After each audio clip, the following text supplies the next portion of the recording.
Welcome to the deep dive.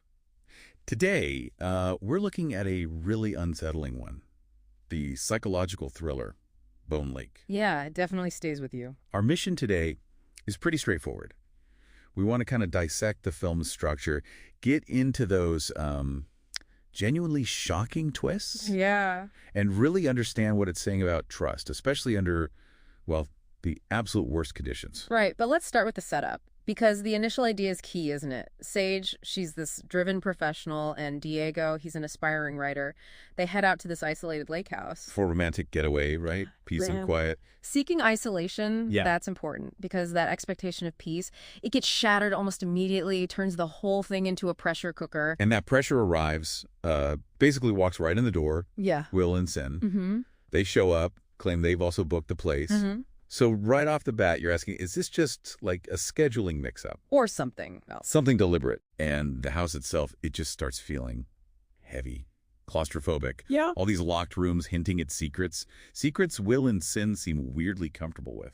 Well, the atmosphere gets dark really fast because Will and Sin, they don't respect any boundaries. Will starts things off telling this creepy local story About the serial killer? from the 50s. Yeah, the one who supposedly used Bone Lake, the actual lake, as a dumping ground. It's just this little detail, but it plants that seed of, real fear.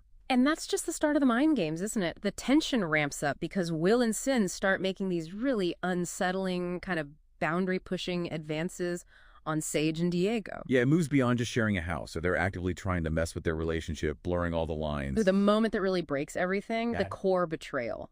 It's about the ring. Yeah, the ring.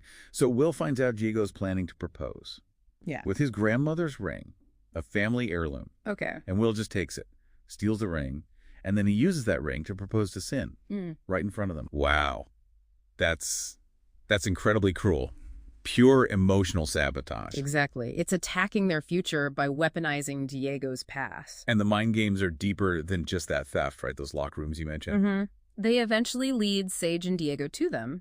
And inside, it's not just like kinky stuff, though there are sex toys, a swing, Okay. but also old newspaper clippings about disappearances around knew. the lake.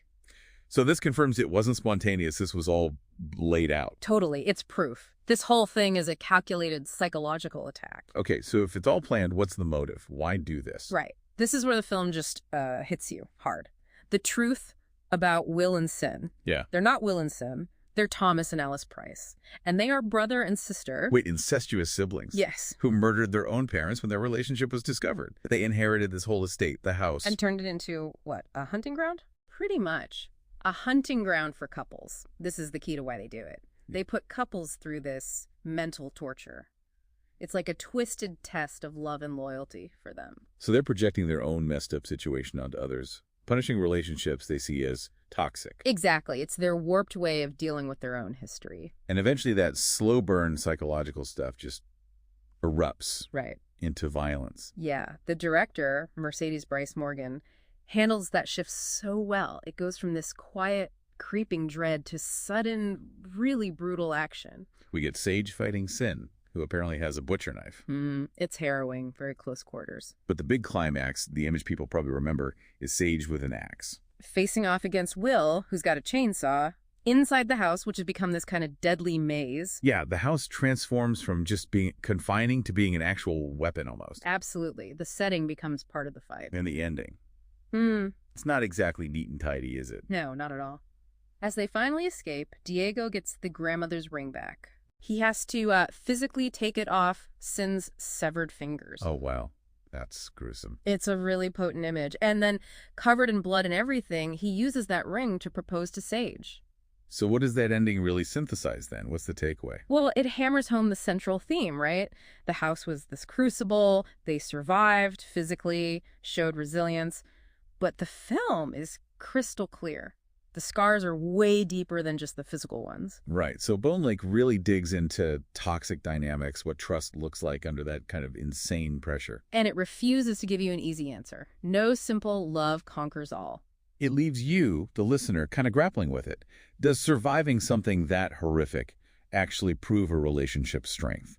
Or maybe, does the fact that the trauma is still there, not erased, just reflect how complex and, frankly, scarred modern relationships often are, even when they endure? That's definitely something to keep mulling over long after you've watched it.